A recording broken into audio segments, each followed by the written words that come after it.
will fall to that high DPS in the late game. The concern right now is this is the first time I think we've seen a Yve in the hands of Blacklist. So we've seen Haji perform insanely on that Valentina, but now on the Yve, it's a different approach. But in the right hands, it's still also a huge threat, especially because that real-world manipulation can still be used very much to zone away BennyQt with that short range on the carry. It's more of now Blacklist is showing Echo this early on that here is the heart of our strategy. How are you going to Orca pod through it? And they give Oheb a solid hero that can take care of himself. And laning-wise, I played this several times in ranked. It's okay. I think Brody versus Carry is okay. I actually like it. I really do, because having Oh My Venus with the S's could heal up the Brody, and then it just becomes a point of once the Brody has two items, a Malefic Roar, a Blade of Despair. If you want a cheaper alternative, then you can switch out the Blade of Despair with a Hunter Strike, and with all of that penetration and that raw physical attack, you should have enough damage to potentially kill BennyQt. Teamfight-wise as well, you have to just make sure that there's more left in the tank and you don't break up the Ube, because Sanford is so good at that. They have to watch out. Now they're going to wrap up their whole draft. Echo picks up the Lilia and the Grok. It's Lilia and Grok, so not as much tanky heroes, but a lot of damage. And this reminds me of game number 3, where Echo were able to get Joy and Carry, and that mixed DPS, magical and physical, was just a lot to deal with. But I think Blacklist want to go head-to-head. They go with the same kind of combination, right? Long-range physical and magical, 3 solid front lines. Now looking at the draft, when I see a Lilia, when I see a Grok, if they have the cojones, they could just be like, I'm going to clear my lane very fast. It's going to take a while for my minions to come back to my lane. I might as well just spend time in the jungle. I'm looking at the draft. There is the possibility, the opportunity to forget your laning phase and go to the jungle. We're going to see if that's going to happen. By the looks of things, we're not even sure where that Joy is going, right? Carl Tizzy has, in the world stage, played a jungle Grok, so it'll come down to when we enter the Land of Dawn to confirm and to have expectations. Now, we finally see the cheers, the roars, and now the final game of the day between Blacklist International going up against Echo. Whew. Early on, let's take a look at that battle spell. It's going to be Sanford on that Joy, so the very oppressive EXP laner with that Vengeance yet again. And it will be Carl Tizzy playing that Grok in the jungle. Let's see if this unorthodox pick really pays off. Note though, Edward is going with the sprint, first of all, and Haji has the Impure Rage, so he might just go for something a lot more aggressive. And there we go. Now we got to confirm it. Now we have to solidify BennyQt is the first player to reach 100 kills in M4, and now Sanji, HP very, very low. Will he die? Oh, he does. Haji draws first blood, and I'm not even sure where that purple buff went, but Sanford looking for more. Bumps into 4 members of Blacklist. A little too early, too soon for comfort. Blacklist now 500 gold ahead. This is a Demon Slayer Grok in the jungle, so you have to question what exactly is the plan. Will he go for damage items and abuse the Grok's passive, or will he go full tank and try and be another counter-engage tool as Wise is just oppressively counter-jungling him? Oh, Appraiser's wrath set in. Wise already ahead, very low now. Oh, my Venus needs the heal. King Wise, oh, there's a Guardian's Barrier, just lacking enough. 1 HP. Wise walks away. Grandma, look at that 1 HP all across the board. And yeah, you talked about it, Carl Tizzy here with the Grok. We're going to look at his itemization, but I kind of feel like the proper way is to build like maybe at least a BOD to have a lot of armor on yourself, and then possibly for the Eve, a Radiant armor, and then after that, you know what, you can do whatever you want, because now, bottom side of the map, Oheb, as well as BennyQt, looks like they're not going to be too aggressive just yet. And speaking of aggressive, we can see that BennyQt is now respecting, understands the stakes right here, has it purified just in case, but fight breaks out. Oh, there's a setup. Numenor Blast on the 3, plus a wild charge. Carl Tizzy very low, doing the power of nature, and Wise still gets it. Oh, Echo's a little skittish, while Blacklist pushes them all out with a 4-man rotation. Blacklist owning the first 2 minutes. Yeah, unfortunate, but Carl TZ used his retribution a little bit early. Now looking at the items, looking at the Grok, just a Molten Essence to be sure that he can stay in the jungle, he can clear a little bit faster. But other than that, is there anything worth talking about here?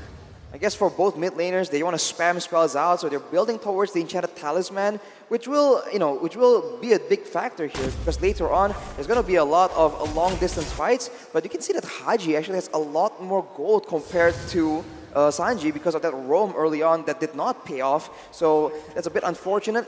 But Blacklist here will be the one controlling the tempo, as Echo is just waiting for an opportunity, I guess, to go for a big fight in the mid game, perhaps once the turtle spawns. Right now, looking at the emblem setup, so far, so good. Nothing too much to report. Sanford here, being wise. Sanford putting pressure onto Haji. But doesn't look like he could commit too much, but Haji now, 50% HP gone. Down here at bottom, Yaoi wants to engage, but none is found. Enough to push them away. Guardian's barrier set up by Carl TZ. Benecutie laying down the pinwheels. Haji spots him. There's some CC from Wise. Oh my Venus slowing them down. Healing up Haji. Echo knows this is not a good spot to disengage. Blacklist starting the Ube down here in the gold lane. What's Echo to do? Another Guardian's barrier from Carl TZ. Real world manipulation sent in by Haji. Wise confirms a kill onto Sanji. 2 and none so far, 2K ahead. Yaoi's in trouble. Void Crystal sent in. Oheb going in behind enemy lines. Yaoi gets taken down. Appraiser's Rat sent in by Wise. Sanford trying to get something back here, dancing around these 3 members. Benecutie bites us as well. Edward finds his man. Sanford's in trouble. Oh, the humanity. Blacklist has dominated bottom lane and are now going to convert into Turtle. Echo just funneled one by one right here, and Cortese now left alone trying to go against 4 people yet again. Oh, knocked up as well. Forces a wild charge on him. There's a grab by Edward. Can he deal enough damage? The answer gonna be yes. With the help of Haji, Numinum Blast from Yaoi, setting Edward where he needs to be. Wise still on the turtle. Real world manipulation here by Haji. Swiping away, tapping.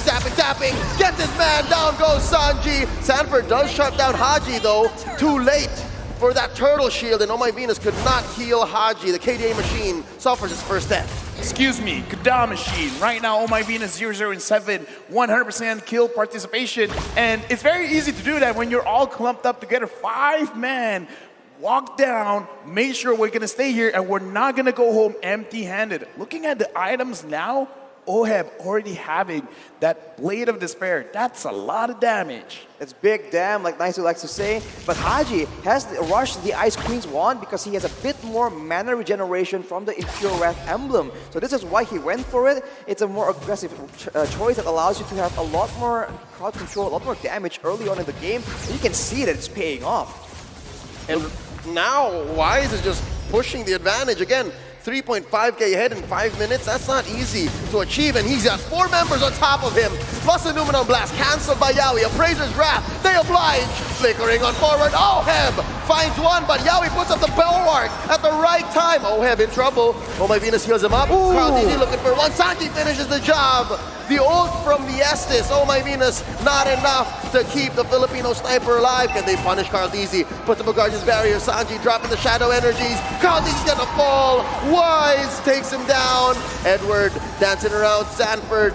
A lot of damage put on this mid lane tier 1 throughout that skirmish. Unfortunately for Blacklist though, throughout all this chaotic chain of events, Benecutie has not been able to secure a single kill as Sanford once again goes in aggressive. Oh, they're not done underneath. Tier 1 in mid. Sanford is threatened with a split.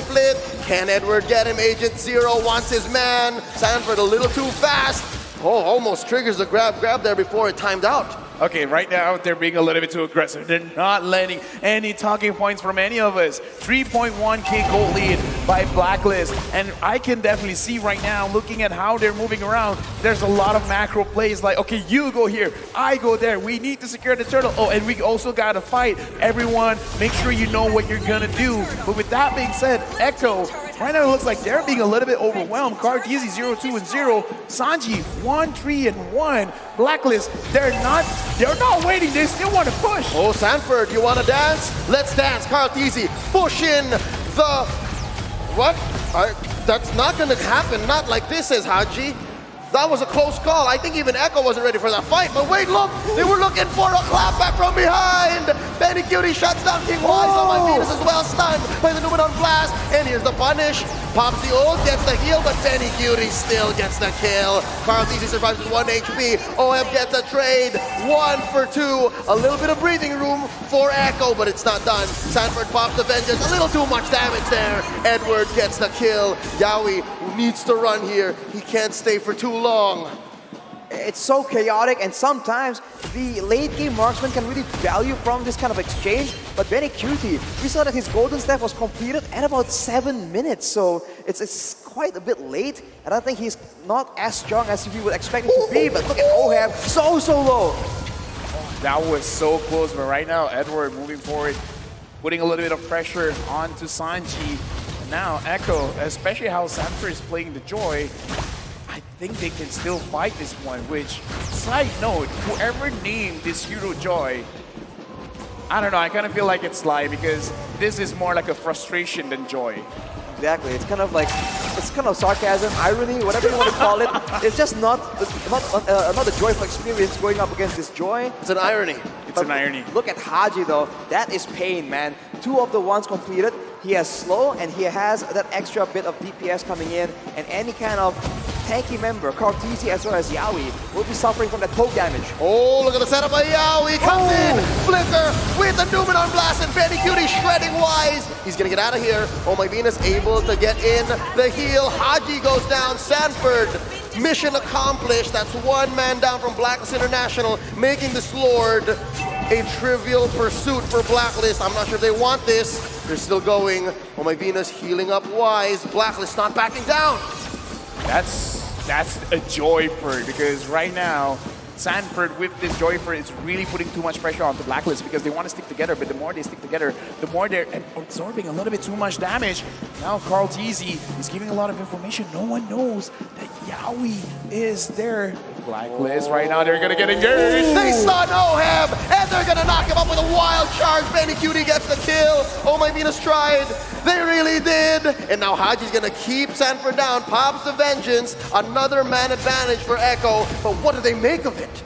Ooh, it's just so difficult. They can't really fight without Ohab here. He's one of the core damage dealers in this early game on that early game hero, the Brody. He also provides a good deal of crowd control. So without him around, it's just so difficult for Blacklist to try and get a dominant control over the Lord Pit.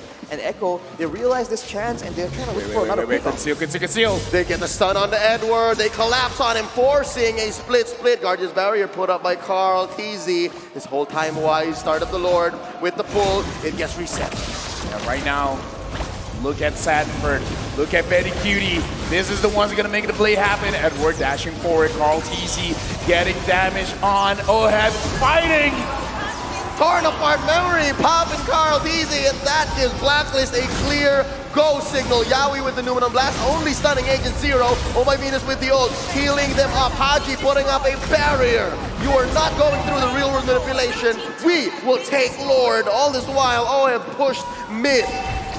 Blacklist wastes no time at all, getting the Lord, getting turrets in the same breath as well. The top side though, that's a huge wave that will take a turret down for Echo. So a silver lining for the Orcas, but they need to find a way to fight in a more reliable fashion. Is it just me, or is Echo always setting up for a split push win? I don't know, man, because right now, Blacklist, it looks like they got to have their cake and eat it too. If Echo is really setting up for this potential split, they gotta make sure that 3 or 4 members can hang on to the entire team of Blacklist that is coming down bottom. Looking like they're putting pressure. Oh, Yawi's in front. Real revelation set in by Haji, and there's a split already by Edward breaking them up. Yawi gets pulled in. Lord still swinging away. There's a wild charge, plus a Numenon Blast, but Yawi already bites it. Appraiser's Wrath. Set Caldeezy down low enough for Oheb to finish him off. That's 3v5. Blacks International slowly but surely marching through this bottom lane inhibitor. Ladies and gentlemen, this is not looking good for Echo. 2 members down, they can see they're gonna try and defend their mid base turret, but Blacklist, they're moving so quick and they might still keep keep going. Oh no, there's not enough AoE here. Another torn apart memory. Haji pops a real world manipulation. Down goes Sanford. Sanji's gonna fight it as well. Haji takes him down. And Blacklist International is the first Filipino team to confirm a grand finals spot. Right now, looking in the room, looking inside the stage. This, again, the more we look at it, the more possibility, like, there is a chance back to back champions. That will be a chance for Blacklist International to make history if it all plays out like you mentioned, Lavelle. But man, it was a tough fight against Echo right here, but they come out on top through all the struggles, through all the adaptations, all the confusion. They eventually still reign supreme on the top in the first part of the grand finals. As the line from MPL Philippines Season 8 rap battle goes, most dominant team in the game, watch this. They are so close to, again, breaking even their own records. First team to win an M Series championship coming back to the next year's World Championship. Now, they might even go back to back. Yeah, and again, Wise is encouraging the crowd. It's like, yeah, come on, cheer for us. The dream is about to not be a dream, about to be reality. Because again, Blacklist now secured first slot in the grand finals. Like, imagine having a situation, the worst that can happen is number 2. Was this a reverse sweep from Blacklist as well? It was a back and forth. Echo took game 1, Blacklist took game 2. Echo game 3, Blacklist game 4. It's kind of like a